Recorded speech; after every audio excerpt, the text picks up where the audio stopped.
नमस्कार दोस्तों, मैं कृष्ण शर्मा एक बार फिर से आपका स्वागत करता हूं हमारे YouTube channel PSC by DC sir पर। दोस्तों, आप सभी को पता है MPPSC प्रीलिम्स 2026 के लिए अब आपके लिए MCQ सीरीज आना स्टार्ट हो चुकी है। मैंने आपके लिए सिलेक्शन सीरीज चालू करी थी जिसमें मैं आपको जितने भी प्रीवियस ईयर में पेपर में जो प्रश्न आए हैं उन सभी को सॉल्व करा रहा हूँ। साथ में अब आपके लिए डीसी सर भी लेके आ गए हैं। डीसी सर आपको यूनिट वाइज कराने वाले हैं। यूनिट वाइज जितने भी पेपर हुए हैं, जितने भी प्रश्न आए हैं, उन्हें यूनिट वाइज कवर कराएंगे। तो हमारी सिलेक्शन सीरीज चल रही थी। इस सिलेक्शन सीरीज में कभी कोई आपको चेंजेस करना हो तो ज़रूर बताइएगा कि सर कहाँ पर चेंजेस करना है। उन चेंजेस को मैं ज़रूर करूँगा। इस सिलेक्शन सीरीज में आप सभी को पता होना चाहिए, हम जो MPPSC में जितने भी PYQ हुए हैं उन्हें सॉल्व कर रहे हैं। और आज हमारा लेक्चर नंबर 5 है। कभी आपने इससे पुराने लेक्चर नहीं देखे हों तो आप हमारे YouTube चैनल की प्लेलिस्ट में जाइएगा। वहाँ पर सिलेक्शन सीरीज नाम की एक आपको प्लेलिस्ट मिलेगी, उसमें आपको पुराने 4 लेक्चर आसानी से मिल जाएंगे। तो आपको इस सीरीज को बहुत अच्छे से देखना है। ये ज़्यादा से ज़्यादा 20 मिनट की सीरीज़ होती है। 20 मिनट में मैं आपको बहुत ज़्यादा नॉलेज दे देता हूँ कि जो से प्रश्न आ सकते हैं, जहाँ से आ सकते हैं, उन सभी की हम बात कर लेते हैं। तो आइए बिना देरी करे आज वापस से स्टार्ट करते हैं हमारी सिलेक्शन सीरीज का लेक्चर नंबर 5, जिसका पहला प्रश्न है, निम्नलिखित में से किसका उपयोग मानकीकृत वेब पेजेस को डिजाइन करने के लिए किया जाता है ताकि वेब सामग्री को किसी भी कंप्यूटर पर पढ़ा और समझा जा सके। तो देखिए, सबसे पहले जो हमें इंफॉर्मेशन मिलती है इंटरनेट के ऊपर, वो इंफॉर्मेशन जो हम उस पर डालते हैं वह वेब पेजेस को बनाकर डालते हैं या वेब पेजेस के ऊपर लिखी होती हैं। इन वेब पेजेस को लिखने के लिए एक लैंग्वेज का इस्तेमाल होता है, उसका नाम है HTML। क्या नाम है? HTML, hyper text markup language. Hyper text markup language का इस्तेमाल किया जाता है वेब पेजेस को लिखने के लिए। अब जैसे ही वेब पेज रिटर्न हो जाते हैं इस लैंग्वेज के माध्यम से, तो इन वेब पेजेस को कहाँ पर अपलोड कर दिया जाता है? इंटरनेट पे अपलोड कर दिया जाता है। और इंटरनेट पर आप कोई सी भी चीज़ को सर्च कर सकते हो, उसे पढ़ सकते हो या समझ सकते हो, तो वो किसके द्वारा? HTML, hyper text markup language के माध्यम से ही समझ सकते हो। तो इसका राइट आंसर क्या हो जाएगा? HTML। अब देखिए, जो HTML है ये वेब पेजेस है। अब इनको कोई चुरा भी सकता है या इसकी लैंग्वेज चेंज कर सकता है। तो इसके लिए HTTPS नाम का एक प्रोटोकॉल इस्तेमाल किया जाता है, जिसके द्वारा क्या किया जाता है? इनको सिक्योर किया जाता है वेब पेजेस को, जिसका फुल फॉर्म है hyper text transfer protocol secure. इसके द्वारा इन वेब पेजेस को क्या किया जाता है? सिक्योर किया जाता है, जिससे कोई भी व्यक्ति इनकी क्या नहीं कर सके? इंफॉर्मेशन को चेंज ना कर सके। ठीक है। तो HTML एक ऐसी चीज़ है जिसके द्वारा वेब पेजेस जो लिखे हैं या वेब पेजेस को डिजाइन किया गया, उनको आसानी से पढ़ा या समझा जा सकता है HTML के थ्रू। URL का फुल फॉर्म आप सभी को पता है, यूनिफॉर्म रिसोर्स लोकेटर होता है। HTTPS, hyper text transfer protocol secure होता है। TCP, ट्रांसमिशन कंट्रोल प्रोटोकॉल इसका फुल फॉर्म होता है। तो ये सभी आपको याद रखना है। फुल फॉर्म भी MPPSC आपसे पूछता है। अगले पे चलते हैं। भारतीय लिपि कोडिंग के लिए सामान्य मानक ISCII का पूर्ण रूप क्या है? ISCII का पूर्ण रूप पूछा हुआ है। कल अपन ने ASCII का पूर्ण रूप देखा था। तो पहले एक बार मेरे को बता दो कि क्या आप सभी को पता है ASCII का पूर्ण रूप क्या है? इसका आपको कमेंट बॉक्स में आंसर जरूर करना है। ठीक है। तो देखिए, यहाँ पर इसका फुल फॉर्म हम देखते हैं, तो इंग्लिश में देख लेते हैं ISCII का पूर्ण रूप क्या होता है। तो उसका पूर्ण रूप होता है Indian script code for information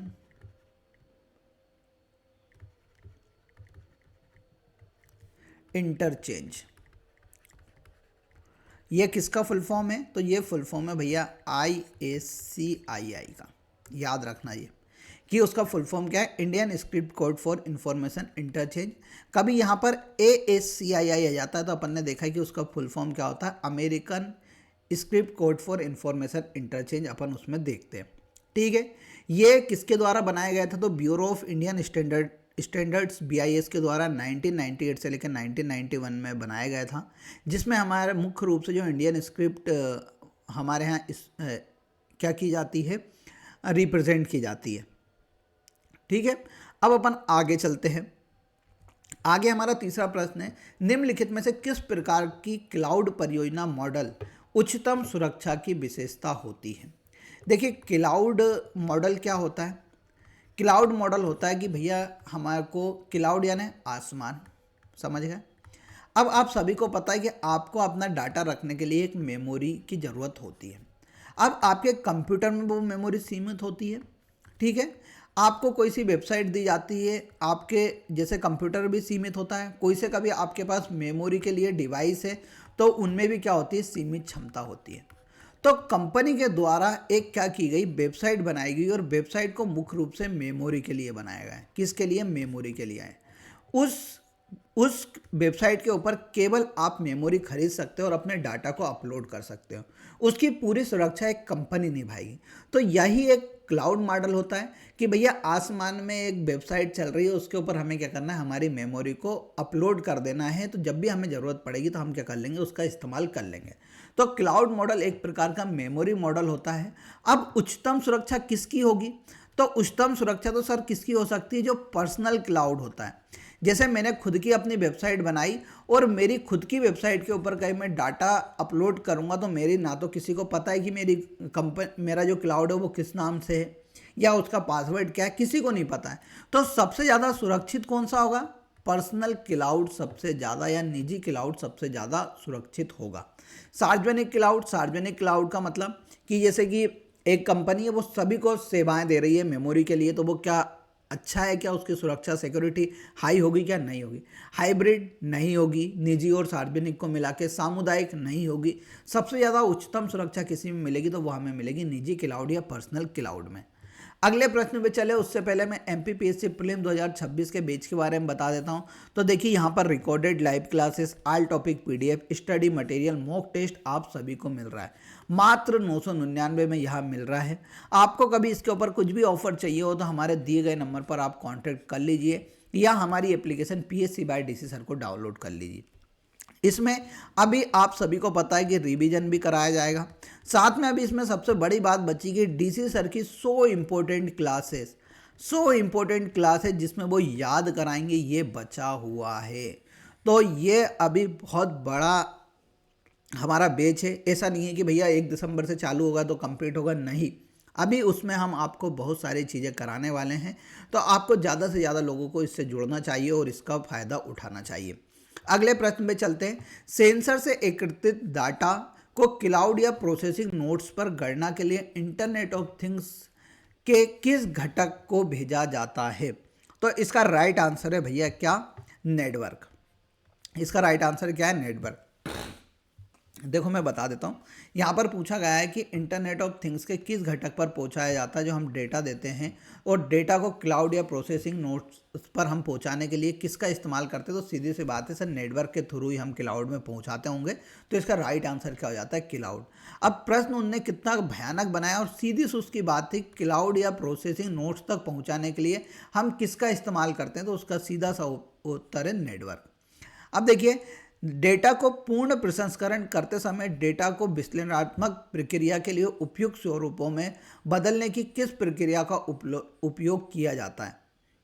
देखिए मैंने इसको आपको बहुत अच्छे से पढ़ाया था कि हम क्या करते हैं कि जो देखो, अब इसकी जो सीधी सी बात है, आपको किसी डेटा को एक जगह से दूसरी जगह ट्रांसफ़र करना है। कभी आप सेम लैंग्वेज में यहाँ से पहुँचाओगे तो वो क्या हो सकता है, चोरी हो सकता है कि नहीं हो सकता। तो हाँ भैया, चोरी हो सकता है। कभी मैं इस डेटा को इनक्रिप्ट कर देता हूँ, यानी जो मेरा डेटा लिखा हुआ है जैसे इंग्लिश लैंग्वेज में लिखा हुआ है तो मैं इसे कुछ सिंबल्स में चेंज कर देता हूँ। तो क्या इसे पढ़ना किसी व्यक्ति जो भी मेरे डेटा को चुराएगा उसके लिए आसान होगा क्या, नहीं होगा। तो मैं क्या कर रहा हूँ, डेटा को एक तरीके से दूसरे तरीके में क्या कर रहा हूँ, चेंज कर रहा हूँ, यानी रूपांतरित कर रहा हूँ। तो रूपांतरित में क्या हो जाएगा, मेरा जो भी डेटा एक जगह से दूसरी जगह जा रहा है वो आसानी से कोई भी नहीं बदल पाएगा। तो इसका मुख्य आंसर क्या हो जाएगा, डेटा रूपांतरण। ठीक है, आपको समझ में आ गया होगा कि डेटा को एक जगह से दूसरी जगह पहुंचाना है तो उसे हम किस फॉर्म में पहुंचाएं जो सबसे सुरक्षित रहे। तो भैया हम उसको क्या कर दें, रूपांतरित कर दें, दूसरी भाषा में उसे ट्रांसलेट कर दें, जिससे क्या हो, कोई भी व्यक्ति उसे पढ़ ना पाए। तो ये एक सिक्योरिटी का एक तरीका है जो कंप्यूटर के ऊपर हम करते हैं। ये मैंने बहुत अच्छे से पढ़ा है यूनिट 9 में, कभी आप जाके देखेंगे तो आपको बहुत अच्छे से समझ में आ जाएगा। अगले प्रश्न पे चलते हैं। हिनोता किस खनिज की प्रमुख क्षेत्र है? तो आप सभी को पता है कि मध्य प्रदेश में हिनोता किसके लिए जाना जाता है? हीरा के लिए। अब देखिए यहाँ पर मैं बता देता हूँ कि मध्य प्रदेश में हीरा कहाँ पर होता है। तो आप सभी को पता है मध्य प्रदेश के जो रीवा, सतना, छतरपुर वाले क्षेत्र में हमें क्या मिलता है? हीरा मिलता है। और किस प्रकार की चट्टानों से? तो कुड़प्पा क्रम की चट्टानों से मिलता है। और यहाँ पर श्रेणी कौन सी है? तो यहाँ पर श्रेणी का नाम है बिजावर श्रेणी। इस बिजावर श्रेणी से आप सभी को पता होगा हमें क्या मिलता है? हीरा मिलता है। हीरा की यहाँ पर बहुत सारी खान है, जैसे हिनोता की खान है, अंगोरा की खान है, बंदर पूछ की खान है। ये सभी खान किस किस से संबंधित हैं? तो हीरे से संबंधित। कौन कौन सी? एक अंगोरा है, एक बंदर पूछ है, ये सभी कहाँ की है? हिनोता से संबंधित है। आप सभी को पता है मध्य प्रदेश का पन्ना हीरो के लिए ही जाना जाता है और मध्य प्रदेश का हीरा के क्षेत्र में एक अधिकार है, यानी भारत में मध्य प्रदेश के अलावा कहीं पर भी हीरे का उत्पादन नहीं किया जाता है। ठीक है, याद रखना। अब देखिए तांबे की एक प्रसिद्ध खदान है हमारे यहाँ, उसका नाम है मलाज खंड। माता मैंने आपको याद कराया था जब यूनिट 4 पढ़ा रहा था। मलाज खंड यानी ट्रिक बताई थी माता, माँ से मलाज खंड, ता से तांबा। और ये कहाँ पे थी? बालाघाट में स्थित थी। तो ये भी प्रमुख खदान है। आपको कमेंट बॉक्स में ज़रूर बताना है कि हिनोता की खान किस जिले में स्थित है। अब देखिए अगला है बेलसपन सौर परियोजना किस जिले में स्थित है? यहाँ पर फिल इन द ब्लैंक्स पूछा है किस जिले में। तो बेलसपन सौर परियोजना हमारे यहाँ नीमच जिले में लगाई गई है, यानी उसका नाम है बेलसपन नामक की कंपनी थी, उसने सौर परियोजना लगाई है। कहाँ पर? नीमच में। अब देखिए आप सभी को पता होगा खंडवा के ओमकारेश्वर में मध्य प्रदेश का पहला फ्लोटिंग सोलार प्लांट लगाया जा रहा है। फ्लोटिंग सोलार प्लांट जो ओमकारेश्वर डैम है उसके बैक वाटर में फ्लोटिंग सोलार प्लांट लगाया जा रहा है। कहाँ पर? खंडवा जिले में। रीवा में आप सभी को पता है मध्य प्रदेश का सबसे बड़ा सोलार प्लांट लगा हुआ है 750 मेगावाट का। ठीक है, तो ये चीज़ें कुछ परियोजना है, ये याद रखना है आपको। अगले प्रश्न पे चलते हैं। अगले प्रश्न पे चलने से पहले मैं आपको बता देता हूँ कि देखिए टेस्ट सीरीज चल रही है। 199 रुपये में 50 FLT, 350 रुपये में 50 यूनिट वाइज और 25 FLT, 299 में आपको 14,000 प्रश्न मिल रहे हैं। ये आपके लिए बहुत अच्छे हैं। जब आप इसको देखोगे तो आपको इसमें प्रीवियस ईयर के प्रश्न भी सभी में आपको शामिल मिलेंगे। साथ में जो डेटा अपडेट है पूरा डेटा अपडेट करके हमने शामिल किया है। साथ में यह 3 राइट माइनस 1 रॉन्ग वाले तकनीक पर आधारित है, यानी नेगेटिव मार्किंग भी है।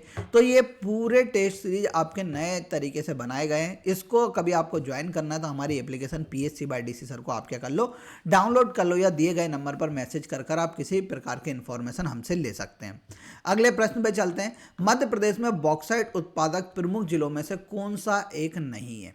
तो आप सभी को पता है कि बॉक्साइट किसका अयस्क होता है? तो बॉक्साइट सर अयस्क होता है एल्यूमिनियम का। ये मैंने आपको जब MPPS जब क्लास पढ़ा रहा था उसमें मैंने बताया था। अब मध्य प्रदेश में जो बॉक्साइट है वो मध्य प्रदेश के पूर्वी क्षेत्रों में हमें मुख्य रूप से मिलता है। कहाँ पर मिलता है? पूर्वी क्षेत्रों में हमें मुख्य रूप से मिलता है। तो ये रहा भैया पूर्वी क्षेत्र। अब पूर्वी क्षेत्र के जिले कौन कौन से? अनूपपुर, शहडोल, मंडला। आपको समझ में आ रहा होगा कौन कौन से? अनूपपुर, शहडोल, मंडला। यानी ये 3 जिलों में तो हमें बॉक्साइट जरूर मिलता होगा। अब यहाँ पर आपको एक अलग क्या दिख रहा है? तो झाबुआ। तो झाबुआ से हमें बॉक्साइट नहीं मिलता है, झाबुआ से हमें मिलता है रॉक फॉस्फेट। ये मैंने आपको बात बताई थी। और यहाँ पर जो रॉक फॉस्फेट होता है वह कहाँ पर पहुँचाया जाता है? NFL नेशनल फर्टिलाइजर्स लिमिटेड जो एक कंपनी गुना में लगी हुई वहाँ पर पहुँचाया जाता है। और वहाँ पर क्या बनाया जाता है? रॉक फॉस्फेट से। तो वहाँ पर बनाया जाता है अपना फर्टिलाइजर। तो झाबुआ रॉक फॉस्फेट के लिए बहुत प्रसिद्ध है। अनूपपुर, शहडोल, मंडला किसके लिए फेमस है? बॉक्साइट के लिए फेमस है। अगले प्रश्न पे चलते हैं। 2011 की जनसंख्या घनत्व के अनुसार मध्य प्रदेश के अवरोही क्रम में जमाइए। अवरोही क्रम यानी होता है घटते क्रम में। क्या होता है? घटते क्रम में। अब देखिए जनसंख्या घनत्व, तो 1 वर्ग किलोमीटर क्षेत्रफल में रहने वाली जनसंख्या को हम क्या बोलते हैं? जनसंख्या घनत्व बोलते हैं। मध्य प्रदेश का जनसंख्या घनत्व है 236। कितना है? 236 2011 के आंकड़ों के अनुसार। 2001 में हमारे यहाँ का जनसंख्या घनत्व था 196। यानी कितने अंकों की बढ़ोतरी हुई थी? 40 अंकों की बढ़ोतरी हुई थी। ये तीनों फैक्ट एमपीपीएससी बार बार पूछता है। मध्य प्रदेश में सबसे ज़्यादा जनसंख्या घनत्व आप सभी को पता है कहाँ पर है, तो हमारे भोपाल में है 852। ठीक है। और सबसे कम कहाँ पर है? तो डिंडोरी में सबसे कम है। कितने? 94। तो ये भी याद रखना, सबसे ज़्यादा जनसंख्या घनत्व भोपाल में, सबसे कम है डिंडोरी में। अब यहाँ पर सर हमें तो ऐसा कुछ भी नहीं दिख रहा, तो इसका राइट आंसर क्या होगा? तो देखिए सबसे ज़्यादा है सतना में, उसके बाद सागर, उसके बाद दमोह और उसके बाद रायसेन। ठीक है। ये क्या होगा घटते क्रम में कि सबसे ज़्यादा जनसंख्या घनत्व हमारे यहाँ सतना में है, उसके बाद सागर में है, उसके बाद दमोह में है और उसके बाद रायसेन में है। अब अगले प्रश्न पे चलते हैं। 2011 के डेटा के अनुसार मध्य प्रदेश की साक्षरता का प्रतिशत यहाँ पर पूछा गया कि देखिए मध्य प्रदेश की जो साक्षरता प्रतिशत है यहाँ पर दिया गया उत्तर प्रदेश और राजस्थान से कम है, गुजरात और पंजाब से कम है, फिर यहाँ पर महाराष्ट्र और पश्चिम बंगाल से कम है, और एक और दिया महाराष्ट्र और पश्चिम बंगाल से ज़्यादा है। ठीक है। तो देखिए मध्य प्रदेश की साक्षरता दर 69.3% है। कितनी है? 69.3%, जिसमें से 78.2% कौन है भैया? पुरुष पढ़े हुए हैं, ये मैंने आपको बताया। और लगभग 59% कौन पढ़ी हुई है? महिलाएं पढ़ी हुई हैं। ये मैंने आपको बात बताई थी। ठीक है। मध्य प्रदेश का सबसे ज़्यादा साक्षर जिला है जबलपुर और सबसे कम साक्षर जिला है अलीराजपुर, और अलीराजपुर भारत का भी सबसे कम पढ़ा लिखा राज्य है। अब यहाँ पर देखो मध्य प्रदेश की जो साक्षरता दर है वो गुजरात और पंजाब से भी कम है और महाराष्ट्र और पश्चिम बंगाल से भी कम है। इसका राइट आंसर है बी और सी वाला। अब देखिए ऐसे प्रश्न, तो ऐसे प्रश्नों की हम बात करेंगे तो ऐसे प्रश्न किसी से नहीं बनते हैं, तो आप इसका लोड लेना बंद कर दो कि सर ऐसे प्रश्न आएंगे तो हमारा क्या होगा, तो ऐसे प्रश्न आएंगे तो बेटा ये किसी से नहीं बनेंगे। अगला प्रश्न, मध्य प्रदेश का कौन सा जिला बेगा विकास प्राधिकरण का कार्य क्षेत्र के अंतर्गत नहीं आता है? अब आप सभी को पता है कि हमारे यहाँ कहाँ पर रहती बेगा जनजाति, तो बेगा जनजाति मुख्य रूप से दक्षिण पूर्वी क्षेत्रों में निवास करती है। कहाँ पर निवास करती है? तो दक्षिण पूर्वी क्षेत्रों में निवास करती है। अब इसमें से दक्षिण पूर्वी क्षेत्रों में से आपको कौन सा नहीं दिख रहा है? तो ये तो एक है दक्षिण पूर्वी, ये उत्तर पूर्वी, ये दक्षिण पूर्वी। तो यहाँ पर कौन सा जिला आता है? तो यहाँ पर आता है सीधी। और दक्षिण पूर्वी क्षेत्र में कौन कौन से? तो उमरिया सर यहाँ पर आता है, शहडोल आता है और फिर उसके बाद बालाघाट आता है। तो यहाँ पर मुख्य रूप से बेगा जनजाति रहती है। एकमात्र सीधी जिले में हमें कौन सी जनजाति नहीं देखने को मिलती है? बेगा विकास प्राधिकरण हमें देखने को नहीं मिलता है। फिर आगे प्रश्न पे चलते हैं। शंकर शाह और रानी दुर्गावती पुरस्कार योजना का लाभ किसे प्रदान किया जाता है? तो शंकर शाह और रानी दुर्गावती एक पुरस्कार योजना चलाई गई है विद्यार्थियों के लिए, जो विद्यार्थीगण कला के क्षेत्र में बहुत ज़्यादा अच्छा करते हैं, उन लोगों के लिए शंकर शाह और रानी दुर्गावती पुरस्कार शुरू किया गया है मध्य प्रदेश सरकार के द्वारा। अब देखिए अंग्रेजों के विरुद्ध क्रांति का नेतृत्व करने वाले निमाड़ के क्रांतिकारी भीमा नायक का जन्म कहाँ पर, किस जिले में हुआ था? तो आप सभी को पता है, सबसे पहले तो भीमा नायक आप सभी को याद रखना है, भील जनजाति से संबंधित है। 1857 की क्रांति में इन्होंने निमाड़ क्षेत्र से क्या किया था? इस युद्ध का प्रतिनिधित्व किया था। इनका जन्म होता है मध्य प्रदेश के बड़वानी जिले में। अब आपको कैसे याद रखना है? तो मैंने बताया था कि भीमा नायक के नाम पर जो लोअर गोई परियोजना चलती थी गोई नदी के ऊपर, कौन सी गोई परियोजना चलती थी, उसका नाम बदलकर क्या रखा गया है? भीमा नायक परियोजना रखा गया है। ये बात मैंने आपको बताई थी। ठीक है। अब भीमा नायक का निधन कहाँ पर होता था? आप सभी को पता है, पोर्ट ब्लेयर इनको पहुंचाया जाता है और पोर्ट ब्लेयर में क्या हो जाती है? इनकी मृत्यु हो जाती है। कब? 1876 में। याद रखना कि मध्य प्रदेश के कौन से क्रांतिकारी थे जिनका निधन पोर्ट ब्लेयर में हुआ था, तो उनका नाम था भीमा नायक। ये बार बार पूछा गया है और मैंने ये बात भी आपको बताई है पहले। ठीक है। बताओ ऐसे कौन सी बात नहीं बताई जो मैंने पहले नहीं बताई हो आपको? तो ये सब बातें मैं आपको पहले भी बता चुका हूँ। ठीक है। अब हम आगे चलते हैं, आगे बात करते हैं राष्ट्रीय जनजातीय स्वास्थ्य अनुसंधान संस्थान NIRTH। ठीक है। अब ये MPPSC 2 से 3 बार क्या कर चुका है? पूछ चुका है। और ये प्रश्न किससे संबंधित है? यूनिट 10 से, जिसमें हम देखते हैं कि जनजातीय संबंधित प्रमुख संस्थाएं। आपने भी देखा होगा कि ये प्रश्न आता है जनजातियों से संबंधित प्रमुख संस्थाएं। तो जनजाति से प्रमुख संस्थाओं में एक प्रश्न आता है ये वाला, जिसका पूर्ण रूप है national institute of research in tribal health. यानी जनजाति के क्षेत्र में हमें क्या करना है? उनकी जो हेल्थ है उसकी स्टडी करना है। तो तो इसकी हम बात करते हैं तो ये कहाँ पर स्थित है, तो यहाँ मध्य प्रदेश के जबलपुर में स्थित है। कहाँ पर स्थित है? मध्य प्रदेश के जबलपुर में। इन भोपाल में हम बात करते हैं तो यहाँ पर हमें जनजातीय संग्रहालय देखने को मिलता है 2013 में, जिसका उद्घाटन होता है। फिर यहाँ पर हमें एक और चीज़ देखने को मिलता है, इंदिरा गांधी मानव संग्रहालय भी हमें कहाँ पर देखने को मिलता है? भोपाल में। जो किससे संबंधित है? जनजाति से संबंधित शंकर शाह और रघुनाथ साहा संग्रहालय हमें जबलपुर में देखने को मिलता है। बादल भोई संग्रहालय जो कि जनजाति से संबंधित है वो हमें कहाँ पर देखने को मिलता है? छिंदवाड़ा जिले में देखने को मिलता है। तो ये प्रमुख बातें थी जो मैंने आपको बता दी हैं। तो इसको भी आपको याद रखना है कि national institute of tribal health research कहाँ पर है? तो ये हमें देखने को मिलता है जबलपुर में। अब अगले प्रश्न पे चलते हैं। The Rajgond Maharaj of the Satpura Hills नामक पुस्तक के लेखक कौन है? The Rajgond of the Satpura Hills के लेखक हैं C.U. बिल्स। C.U. बिल्स याद रखना, the Rajgond Maharajas of Satpura Hills के लेखक कौन है? C.U. बिल्स है। अगले प्रश्न पे हम चलते हैं। मध्य प्रदेश के किस शहर में रेयर अर्थ थीम पार्क बनाया जा रहा है? तो आपको याद रखना है कि रेयर अर्थ थीम पार्क हमारे यहाँ भोपाल जिले में बनाया जा रहा है। ठीक है, क्योंकि यहाँ पर आप सभी ने सुन रखा होगा कि मिनरल्स की स्टडी करने के लिए एक रिसर्च इंस्टीट्यूट है। उस रिसर्च इंस्टीट्यूट में हमारे यहाँ रेयर अर्थ थीम पार्क स्थापित किया जा रहा है। कहाँ पर? भोपाल में। मध्य प्रदेश के किस जिले में मुक्ता मैग्नीज अयस्क पाया जाता है? तो आप सभी को पता है मध्य प्रदेश में मैग्नीज अयस्क धारवाड़ क्रम की चट्टानों में मिलता है, और धारवाड़ क्रम की चट्टानों का विस्तार हमें दक्षिण पूर्वी क्षेत्र में देखने को मिलता है। कितने अच्छे से मैपिंग से मैंने बताया था। अब मैग्नीज एक प्रकार का आप सभी को पता है, ठीक है।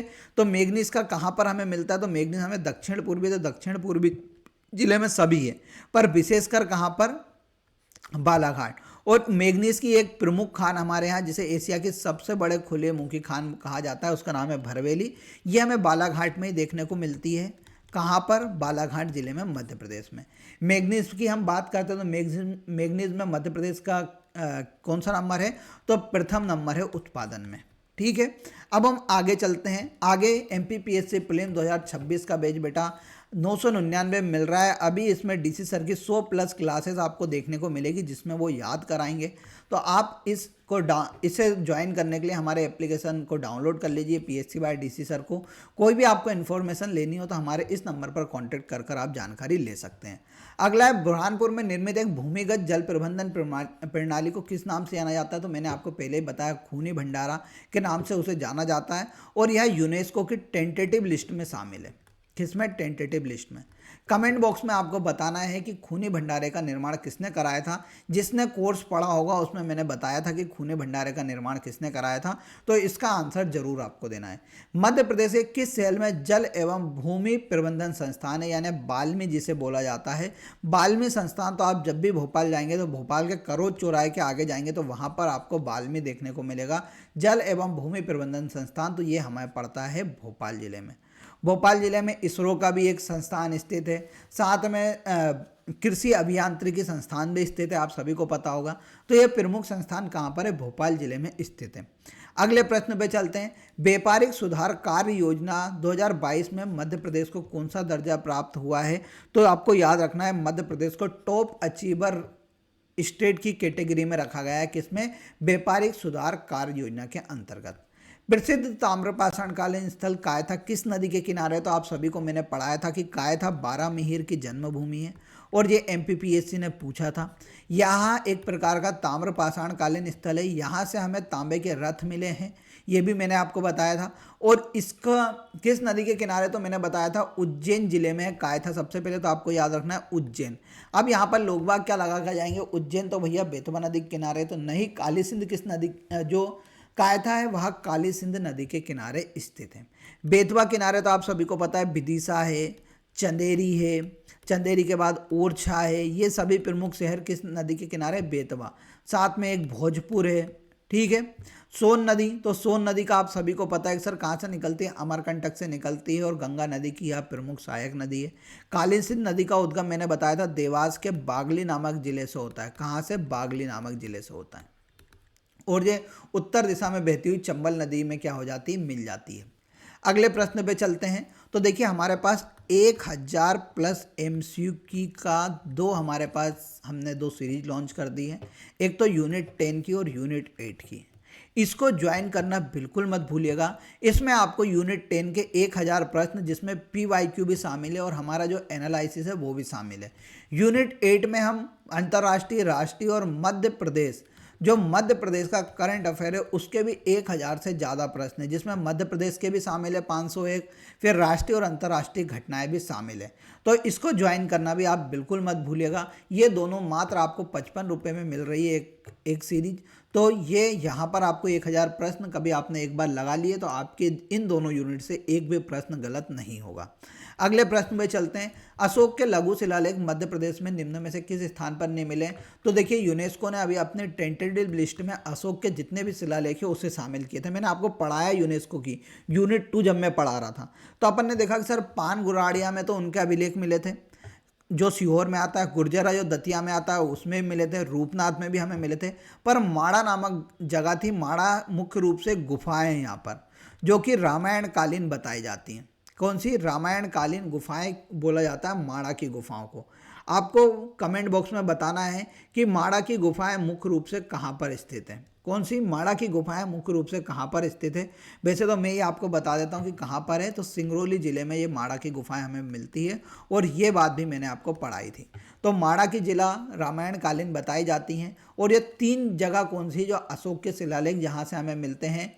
गुर्जरा अभिलेख में आप सभी को पता होगा कि अशोक का नाम भी हमें देखने को मिलता है। तो ये मैंने आपको बताया था यूनेस्को की टेंटेटिव लिस्ट में शामिल है। अब हूण आक्रमणकारी मिहिर कुल निम्न में से किन राजाओं को पराजित किया था?